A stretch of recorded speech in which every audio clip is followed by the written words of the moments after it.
10 de novembro é também Dia Nacional de Prevenção e Combate à Surdez. E em nosso país, de acordo com pesquisas da Organização Mundial da Saúde, 28 milhões de pessoas possuem problemas ligados à audição. No Brasil, esse percentual abrange 14% de toda a população. Sobre o problema, o médico Augusto César Borges está com a gente aqui no estúdio da TV Universitária para esclarecer nossas dúvidas.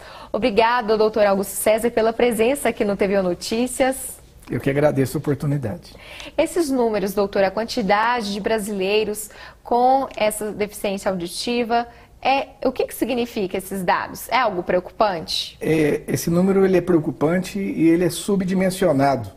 Muitas pessoas têm problema auditivo e prorrogam o diagnóstico, né? Eles acham que está ouvindo bem. Então, quando ele chega a procurar um serviço de saúde, às vezes ele já tem a perda auditiva há muito tempo.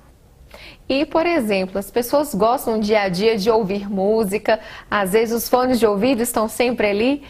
Faz mal, doutor? Qual que seria o tempo ideal para se escutar a música? Se tem um volume também que é considerado já perigoso, que a pessoa tem que evitar? É fundamental observar a intensidade de som, né? A dose de ruído. A dose de ruído é a altura mais o tempo que está exposto. Então, além de você se preocupar em não colocar o som no máximo, é importante que você faça um descanso entre um intervalo e outro, que você ouça as músicas esporadicamente. Você ouve por um tempo e descansa seu ouvido um pouco e pode ouvir novamente. Então tem que se preocupar com a altura do som, mas também com o tempo de exposição.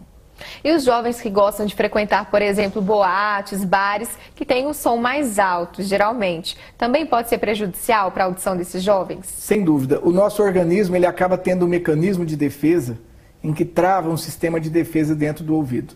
Então, às vezes, na boate, você tem uma vontade que você pensa que é de ir ao banheiro, na verdade, é o seu organismo te tirando da exposição ao ruído. Então, também é muito importante, se você estiver numa boate ou num show, que você, em determinados intervalos de tempo, se ausente do barulho para dar um descanso para o ouvido.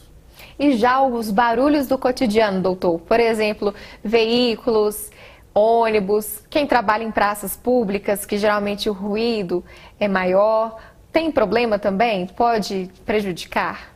Por exemplo, o som de um centro de cidade, de uma cidade grande como Uberlândia, ele às vezes atinge 80 decibéis, 90 decibéis. Então, se você poderia ficar exposto apenas 4 horas por dia. Então, seria muito importante que a pessoa, em determinados intervalos de tempo, a cada 2 horas, a cada 3 horas, que ele fosse para um lugar silencioso para dar um repouso do ouvido. Então seria importante avaliar, por exemplo, quem trabalha no aeroporto, por exemplo, ele não pode ficar exposto nem meia hora. Ele tem que ter um tempo de exposição bem menor. E conforme o caso, usar um protetor, né, de audição. Doutor, a perda auditiva, ela é crescente ou ela pode ser regressiva? Quase nunca é regressiva. Quando ela é por algum problema patológico, é passível de tratamento e recuperação. Mas a perda por ruído é irreversível. E aquele conhecido zumbido que às vezes as pessoas têm no ouvido, é uma perda auditiva? Alguns zumbidos são idiopáticos, a gente não sabe a causa. E a grande maioria é por um trauma acústico, que é justamente uma exposição abrupta ao ruído. No caso de uma explosão, por exemplo, de você estar num show e uma caixa de som liga de uma vez, aquele som de impacto causa um trauma acústico. E a perda auditiva traz o zumbido. Ela é a causadora do zumbido. E o zumbido é de difícil tratamento. Por isso a importância de se prevenir. E de que forma é possível identificar essa perda auditiva? Vamos explicar para o pessoal que está nos assistindo em casa. É feito um exame muito simples, que é a audiometria, que deve ser feito sobre condições corretas de isolamento acústico e um diagnóstico adequado.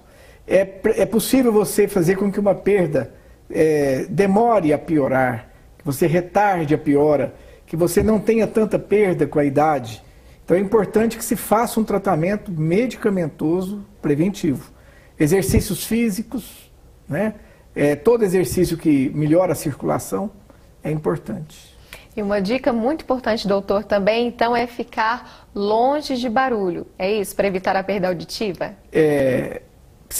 Realmente ficar longe do barulho e lembrar da gravidade da perda auditiva. Você vai encontrar cantores cegos, você vai encontrar empresários cegos, artistas cegos, mas não vai encontrar cantores surdos, artistas surdos. A surdez é uma perda muito pior que a cegueira. E às vezes não se dá tanta importância. Fica o alerta então. Muito obrigado, doutor, pela sua participação no nosso jornal. Boa noite, eu que agradeço a oportunidade.